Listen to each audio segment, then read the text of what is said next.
ingin mengupas tentang mengapa presiden itu tidak boleh berbohong. Mengapa anggota legislatif itu tidak boleh berbohong. Dalam sistem politik itu kita bagi dalam dua.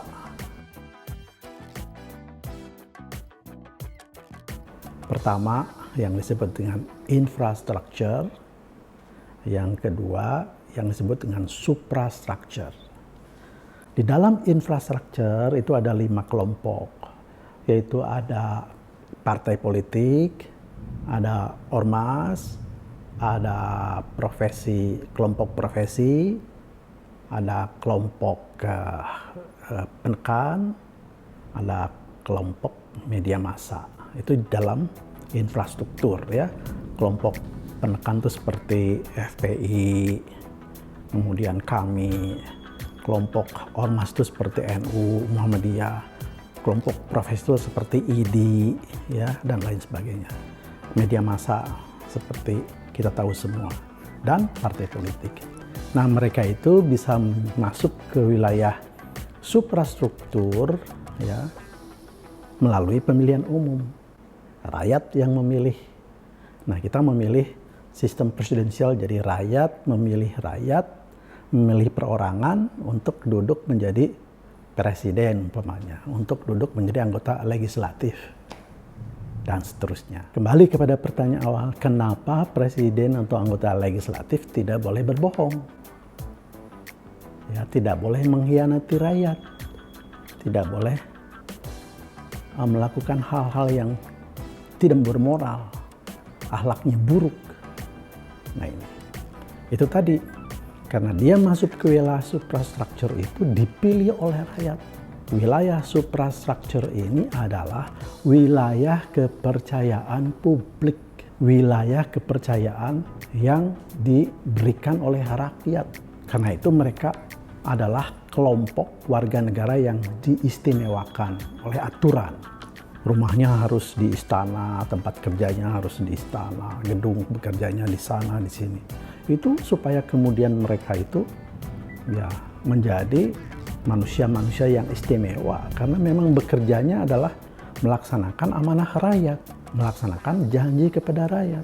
Oleh karena itu, wilayah ini sering kita juluki, bahkan kepada presiden disebut sebagai paduka yang mulia, kepada anggota DPR disebut yang terhormat, kemudian kepada hakim disebut yang mulia.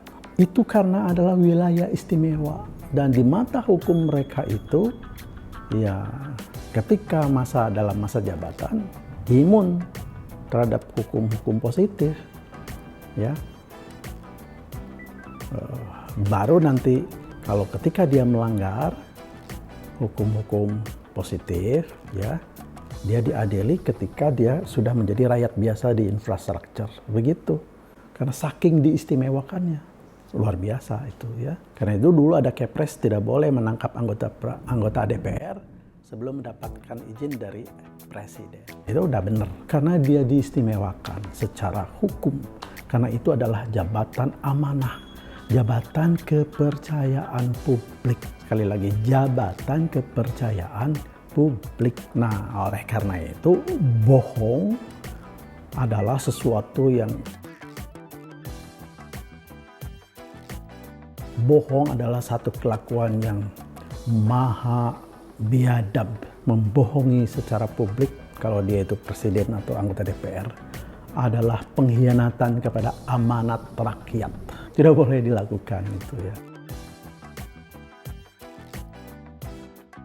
Karena ranah di wilayah kepercayaan publik itu diatur oleh hukum etika yang lebih tinggi daripada hukum positif. Kalau kita di infrastruktur, kalau melakukan sesuatu itu akan dipunishment dengan hukum positif. Tapi di wilayah suprastruktur didasari oleh hukum etika yang lebih tinggi daripada hukum positif. Artinya tidak boleh, apalagi melanggar hukum positif ya. Berbohong saja, nah itu tidak boleh. Karena itu hianat kepada amanat rakyat, hianat kepada kepercayaan rakyat. Jadi seperti itu. Sekali lagi, di dalam wilayah suprastruktur itu dilandasi oleh hukum etika, ya, yang lebih tinggi daripada hukum positif. Siapa yang mengatakan itu? Profesor Jimli Asidiki. Ya, oleh karena itu pantas kalau ada TAP MPR nomor 6 tahun 2000 itu, kalau presiden sudah dicaci maki oleh rakyatnya, kalau kebijakan presiden itu tidak mendapatkan tempat di hati rakyat, maka tidak perlu menunggu dia harus sampai melanggar hukum, mundur.